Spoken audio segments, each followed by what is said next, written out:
తాకట్లో ఉన్న మీ బంగారాన్ని విడిపించి ఆ రోజు ఆన్లైన్ రేటుకి కొంటాం. Sharma gold company. అతను మాజీ మంత్రి. అతని రాజకీయ జీవితంలో ఎన్నో ఒడిదుడుకులు, మరెన్నో ఆటుపోట్లు చూసుంటాడు. కష్టాల కడలతో స్నేహం కూడా చేస్తుంటాడు. కానీ నేడు స్టేజ్ పై దుఃఖాన్ని పంట కింద ఒడిసి పట్టుకున్నాడు. ఓ చిన్నారి మాటలకు ఎమోషనల్ అయిన మాజీ మంత్రి స్టేజ్ పై కన్నీరు పెట్టుకున్నారు.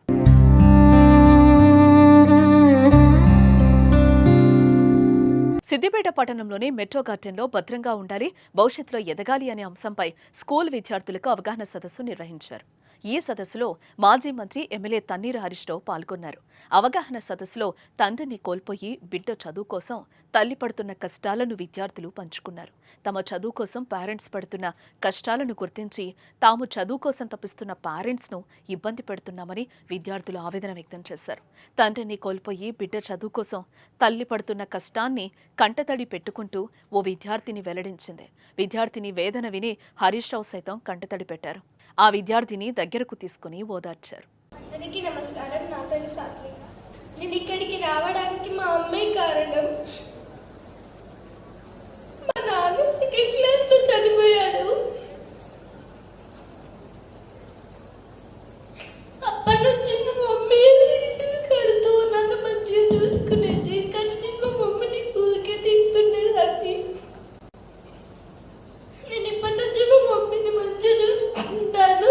మా మమ్మీకి మంచి పేరు తీసుకున్నాను. మా మమ్మీ డాడీకి వాల్యూ, వాళ్ళ పేర్లకి వాల్యూ ఇస్తాను. ధన్యవాదాలు. ఇక మన జీవితంలో తల్లిదండ్రుల పాత్ర కీలకమని, మనం ఎదిగేందుకు వారి జీవితంలో ఎన్నో త్యాగాలు చేస్తున్నారని అన్నారు.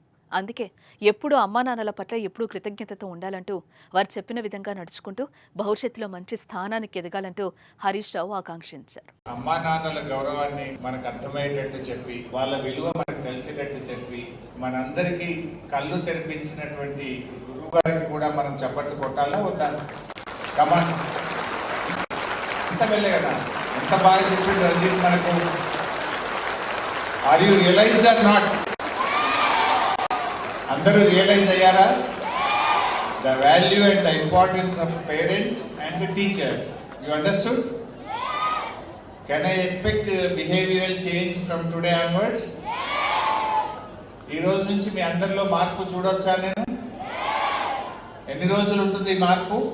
Life time? Will you promise me? Or మళ్ళీ ఒక 2-3 రోజుల్లో మర్చిపోతారా? వాళ్ళు ఎప్పుడు అమ్మ మీద గులగడము, అమ్మను తిట్టడము, అమ్మను ఇబ్బంది పెట్టడము, అమ్మను ఏడ్పించడం చేస్తారా? ప్రామిస్ ఇస్తారా నాకు? ఎవరి మీద ప్రామిస్? ఇంకా అమ్మా నాన్నని ఎప్పుడు ఇబ్బంది పెట్టను, అమ్మ చెప్పినట్టు వింటాను, నాన్న చెప్పినట్టు వింటాను, I love my parents, I love my teachers అని ప్రామిస్ చేయండి నాకు. Will you promise me? Promise on whom? On me or on you, on your parents? మీరు ఎవరినైతే బాగా ఇష్టపడతారో వాళ్ళ మీద ఒట్టేసి నాకు మాట ఇవ్వండి. అమ్మా నాన్నని ఇబ్బంది పెట్టము ఈ రోజు నుంచి.